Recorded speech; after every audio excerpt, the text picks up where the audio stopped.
Hello everyone, my name's Stonsey Boy and welcome back to Reading with Stonsey. Today we'll be reading chapter 29, or page 318 to 332.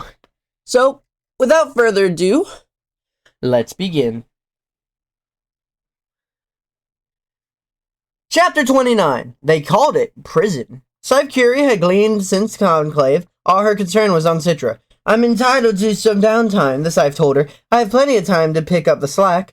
But there's dinner on their first day back at Falling Water, and Citra finally broached the subject she had been dreading. I have a confession to make, Citra said 5 minutes into the meal. Scythe chewed and swallowed before she responded. What kind of confession? You're not gonna like it. I'm listening. Citra had her best to hold the woman's cool gray gaze. It's something that I've been doing for some time, something you don't know about. Scythe's lips screwed in a wire grin. Do you honestly think there's anything you do that I don't know about? I've been looking into the murder of Scythe Faraday. Scythe actually dropped her fork with a clatter. You've been what? Citra told Scythe everything. How she dug through the back brain, how she painstakingly reconstructed Faraday's moves on his last day, how she found 2 of the 5 witnesses that were given immunity, suggesting, if not proving, that the act was committed by a Scythe. Scythe was attentive to everything, and when Citra was done, she bowed her head and braced herself for the worst. I submit myself for disciplinary action, Citra said.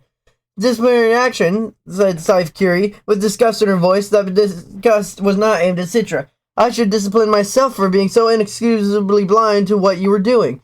Citra released the breath that she had been holding for the last 20 seconds. Have you told anyone else? Scythe asked.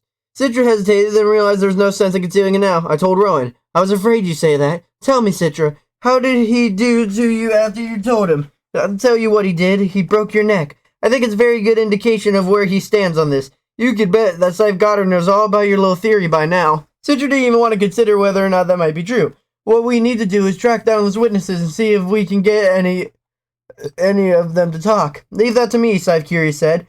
You've done more than enough already. You need to get clear of your head now and focus on your studies and your training. But if this really is a scandal in the Scythedom, then your best possible position would be to achieve Scythehood yourself and fight it from the inside. Citra sighed. That's what Rowan had said. Scythe was even more stubborn than Citra, and when her mind was up, there was no changing.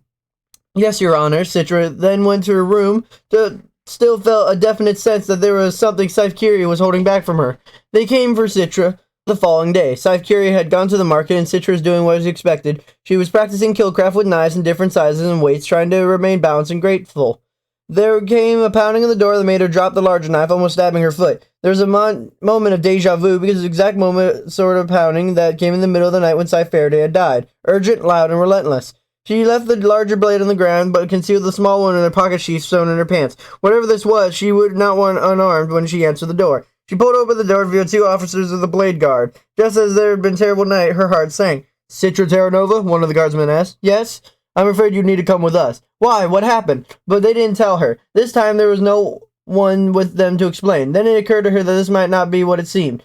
How did she know these were really Bladesman guardsmen at all? Uniforms could be faked. Show me your badges, she insisted. I want to see your badges. Either they didn't have any or they didn't want to be bothered with it because one of them grabbed her. Maybe you didn't hear me. I said come with us. Citra pulled out of his grip, spun around, and just for an instant considered the knife sheathed in the side of her pants, but instead delivered a brutal kick to the neck and took one of them down. She coiled, prepared to attack the other one, but he was instant too late. He pulled out a jolt baton and jammed it to her side. Her body suddenly became her enemy when she went down, hitting her head hard enough on the ground to knock her out. When she came to, she was in a car, locked in the back with a splitting headache and her pain nanites were struggling to subdue. She tried to lift a hand to her face, but found both her hands were strained. There were steel clamps cinched on both hands and connected by a short chain, some awful artifact from the age of mortality. She pounded on a barrier between the front and back seats, till finally one of the guardsmen turned to her, gaze anything but peaceful. Do you want another jolt? He threatened. I'd be happy to give you one. After what you did, I wouldn't mind turning the voltage into the red. What I did? I haven't done anything. What am I being accused of? An ancient crime called murder, he said. The murderer of Honorable Scythe Michael Faraday. No one read her rights. No one offered her an attorney to her defense. Such laws and customs were from a very different age. An age when crime was a fact of life, and entire industries were based on apprehending, trying, and punishing criminals. In a crime-free world, there was no problem precedent for how to deal with such a thing. Anything this complex as trade would usually be left for the Thunderhead to resolve. But this is a Scythe matter, which meant the Thunderhead would not interfere. Citra's fate was entirely in the hands of High Blade Xenocres. She was brought to the residence, a log cabin in the middle of a well-kept lawn that spread across the roof of a 119-story building. She sat in the hard wooden chair, the cuffs on her hands were too tight, and her pain knives were fighting a losing battle to quell the ache. Xenocrates stood before her, eclipsing the light. This time Xenocrates was neither kind nor comforting. I don't think you realize how serious this charge against you is, Miss Terranova. I know how serious it is. I also know it's ridiculous.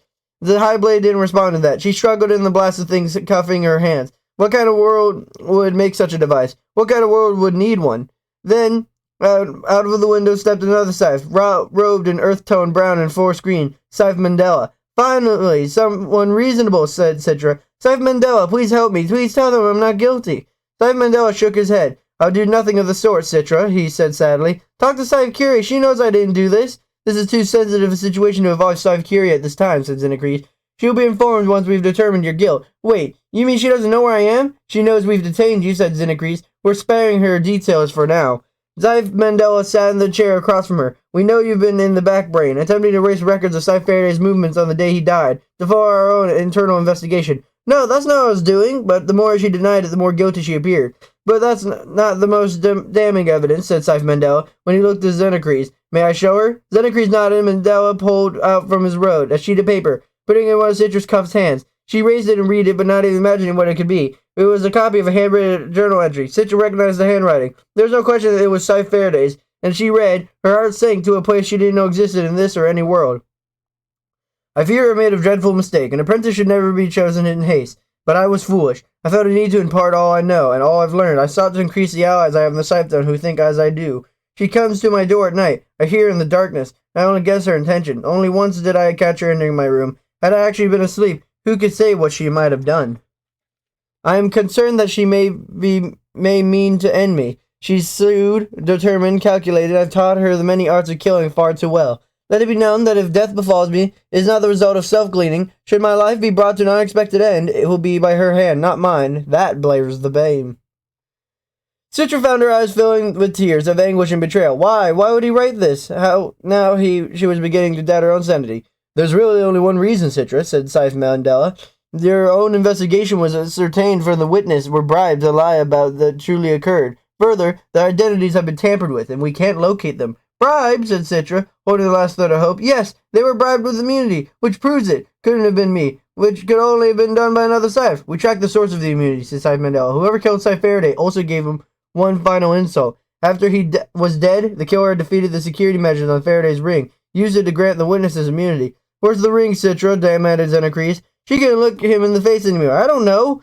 I only have one question for you, Citra, said Scythe Mandela. Why did you do it? Why did you despise his methods? Are you working for a tone cult? Citra kept her eyes cast down in a damning journal entry in her hands. None of those things. Scythe Mandela shook his head and stood up. In all my years as a Scythe, I've never seen such a thing, he said. You disgrace us all. Then he left her alone with Xenocrates. The High Blade paced silently for a few moments. Citra couldn't look at him.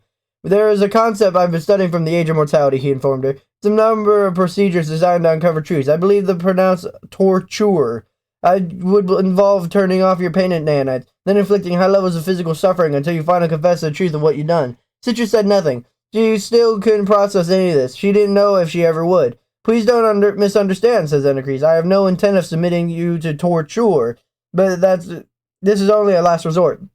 Then he pulled out a piece of paper and put it down on his desk. If you sign this confession, we can avoid any more mortal age unpleasantries. Why should I have to sign anything? I've already been tried and, what's the word? Convicted? The confession will remove all doubt. We would all sleep much easier if you be so kind to remove the specter of doubt. Now Xenocrates finally offered her a sympathetic smile. If I sign it, what then? Well, Scythe Faraday will grant you immunity until Winter Conclave. Immunity is not revocable, even in the case such as this. Therefore, you'll be held in an incarceration facility until that time. A what? They're called prisons. There are still a few left, abandoned, of course, but it shouldn't be too hard to restore one in the house of a single prisoner. Then, at Winter Conclave, your friend Rowan shall be ordained, and, as already been stipulated, he shall glean you. I'm sure knowing what we know now, he'll have no reservation in doing so. Citra looked more mercilessly down at the page on the table next to her. I can't sign it, she told him. Oh yes, of course, you need a pen. He reached into various pockets of the gilded person until finding one. As he moved to place on the table next to her, Citra thought of half a dozen places he could jam it into him. That would either render him deadish or at least incapacitated. But what would be the point? There are blade guard officers in the next room, and she would see even more of the porch through the front window. He gently laid the pen down within her reach. He called Mandela back and the witness her signature. As soon as the door of the cabin opened, Citra realized there was only way out of the situation. The only one thing she could do. It might not buy her anything but time, but right now it was the most valuable commodity in the world. She feigned to reach the pen, but instead swung her both bound hands in the other direction, slamming them into Xenocre's gut. She folded with an oomph, and he sprang from her chair, ramming her shoulder against Mandela, knocking him backward to the front door. She leaped over him. Immediately, a swarm of guards came at her. Now she needed every ounce of her training. Her hands were cuffed, but Bokatar was more about elbows and legs than it was about hands. She didn't need to decimate them. All she needed to do was disarm them and keep them off balance. One came at her with a jolt baton, and she kicked out of his hand. Another with a club and missed his mark as she dodged, and she used the momentum to flip them onto his back. The two others didn't waste time with weapons. They lunged for her, hands outstretched, a textbook case of how not to attack. She dropped on the lawn, swung her feet, and bowled them down like pins. And then she began to run. "There's nowhere you can go, Citra," called Xenocres, but he was wrong. Forcing strength and speed into her legs, she ran across the rooftop lawn. There was no guardrail, because the high blade wanted nothing to impede his view of his domain. Citra neared the edge, and rather than slowing down, she increased her pace. Until the grass was gone, there was nothing but 119 floors of air beneath her. She held her cuffed hands over her head, grimacing against the wind, an uneasy feel of freefall, and plummeted feet first, surrendering her to gravity, relishing her defiance, until her life ended in the second time in a week, this time with what was undoubtedly the best splat ever. This was unexpected and inconvenient, but it changed nothing. Xenocres didn't even run out to the edge. That would just be wasting time. "The girl has a spark," said Mandela. "Do you really think she's working for a tone cult?" "I doubt we'll ever understand her motives," Xenocres told him, "but removing her will certainly help the Scythedom heal." "Poor Mary must be beside herself," said Mandela, "to have lived with a girl for months and not known." "Yes, well, Scythe is a strong woman," Xenocres said. "She'll get over it."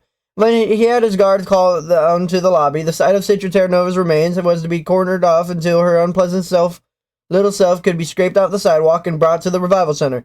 It would have been much cleaner if she would have just stayed dead. Damn the immunity rules. Well, when she was once more pronounced alive, she would find herself in a cell with no possible means of escape, and more importantly, no contact with anyone who might take up her cause and petition for her freedom. Xenocres went to express elevator, not trusting security detail to handle the situation down below. "Will you accompany me, Melson?" "I'll stay here," said Mandela. "I'll have no desire to see the poor girl in such an unpleasant state."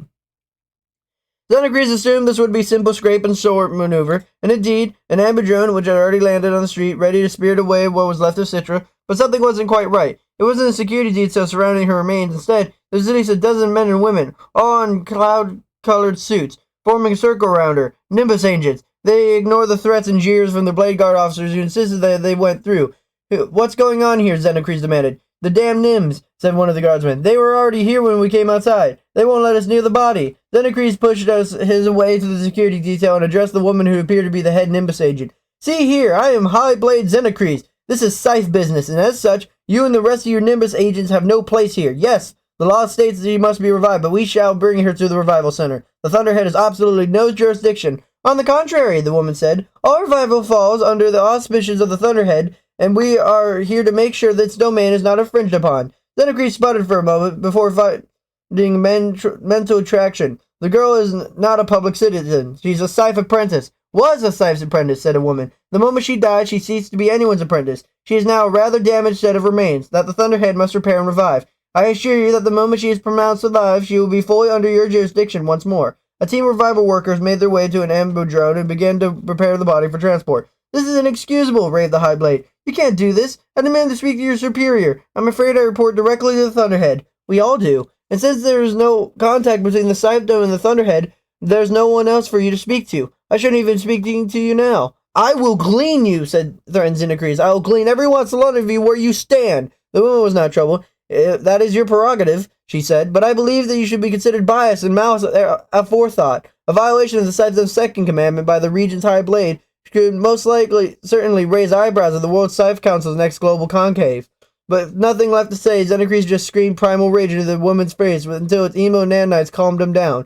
But he didn't want to calm down. He just wanted to scream and scream and scream. Quick, easy, and nice. What's also nice is that today we read pages 318 to 332 and, well, just chapter 39, which is all good. And next time we will be reading There we are. Just do that to that.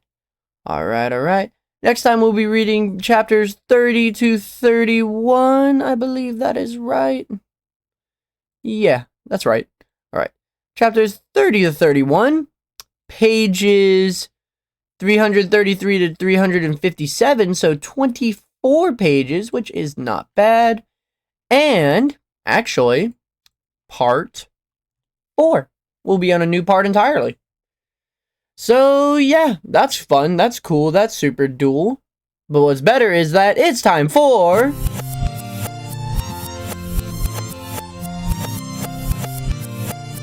Reading Corner of the Day. Doing it up, Stonsey's way, Bop. Today we are learning about the Fox Terrier, Smooth.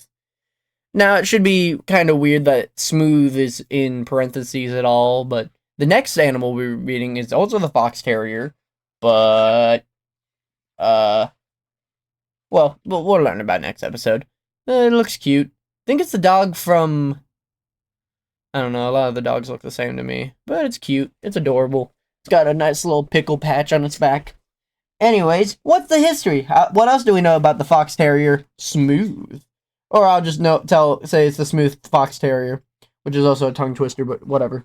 Anyways, the history of the Smooth Fox Terrier is that the Smooth Fox Terrier's ancestors were not documented, but the breed was certainly known by 1800. It was already popular before the advent of dog shows. Its company foxhound packs of dislodged foxes that had taken over. Predominantly white dogs are preferred because they have been more easily distinguished from the quarry and dim lighting. Some speculation exists that the Smooth and Wire Fox Terriers arose from distant backgrounds, with the Smooth descending from the smooth-coated Black and Tan, the Bull Terrier, and even the Greyhound and Beagle. The Smooth Fox Terriers were among the first breeds to enter the show ring. Classified initially as the sporting breeds, the two varieties were interbred extensively at one time, and the practice gradually declined because the two breeds had long since deceased but would be crossed by the latter part of the 1900s. The AKC, American Kennel Company, divided them into separate breeds in 1985.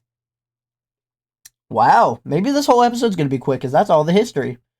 But what's the temperament? How do I keep this short history dog in check? Well, the temperament of the Smooth Fox Terrier is that it's energetic, inquisitive, bold, feisty, playful, mischievous, independent, and adventurous. Describe the Fox Terrier. This breed lives at run, chase, and explore. It's usually fairly reserved with strangers and tends to bark and dig. Well, what's the upkeep? How do I keep this pretty average dog in check by the seams of it? Well, the upkeep is that the Smooth Fox Terrier is energetic and cannot be ignored. As an active dog, it will do much to exercise itself given the room, and enjoys a vigorous game or walk, as well as an off-lead outing in a safe area. Even though the breed can live outdoors in a warm climate, it does better living in the house or playing in the yard. Smooth coats consist of weekly brushing to remove shedding hair. In fact, the Smooth shed more than the Wires. Some straining of the ears may be necessary as puppies for proper adult shape to develop. Now, for the worst part of it, what's their health? What do we have to worry about our Smooth Fox Terrier friends? Well, the major concerns are, thankfully, nothing. Minor concerns are legislation, dyschasis? I don't know how to say that. Cataracts and leg perthus. They're occasionally seen with deafness and patellar luxation. Their suggested test when you take them to the doctor once every 2 months is on the eyes. Their lifespan is 10 to 13 years, which is not really good for terriers. Anyways, what's the form? What's the function? What they look like without the pictures? Well, the form and function of the Smooth Fox Terrier is that the Smooth Fox Terrier is a square proportion, standing over a lot of ground, but with a short back. Its conformation combines speed, endurance, and power, enabling it to gallop and stay with the horses and bounds during the hunt and follow a fox up a narrow passage. The gait while trotting gets most of its propulsion from the rear quarters. The expression, like the attitude, is keen. The carriage is alert and expectant. The coat is flat, hard, and dense, also with a short, fine undercoat. Now for the final part of today's episode, the at a glance, or the tier list. 5 is the best, 4 is better, 3 is average, 2 is worse, and 1 is the worst, unless it comes to grooming. Your energy level with the Fox Terrier is out of 5. Exercise requirements is out of 3, so pretty average. Playfulness and affection level are both out of 4, so pretty playful, pretty need a lot of affection. Friendliness towards dogs is out of 3, so pretty average. Friendliness towards other pets is out of 2, so a little lower than average. Friendliness towards strangers and their ease of training is out of 4, so pretty friendly towards strangers, pretty difficult to train. Watchdog ability is out of 5, with a debuff of a protection ability of 1. Grooming requirements is out of 1, which is good, though And the cold tolerance and heat tolerance out of 3, so pretty average. The healthy weight of a male fox terrier, or smooth fox terrier, is 17 to 19 pounds, and a female is 15 to 17 pounds. The healthy height of a smooth fox terrier should not exceed 15.5 inches for males and smaller for females. I mean, literally, it just says smaller. Well, next time we'll be learning about the fox terrier as well. But what kind of fox terrier? Well, it is one that I already said the name of inside of today's entry. So, I hope you guys have a super fantastic, wonderful day. Be polite, be efficient, make sure to like, comment, and subscribe. Hope you enjoyed the secret messaging. And I'll see you guys next time.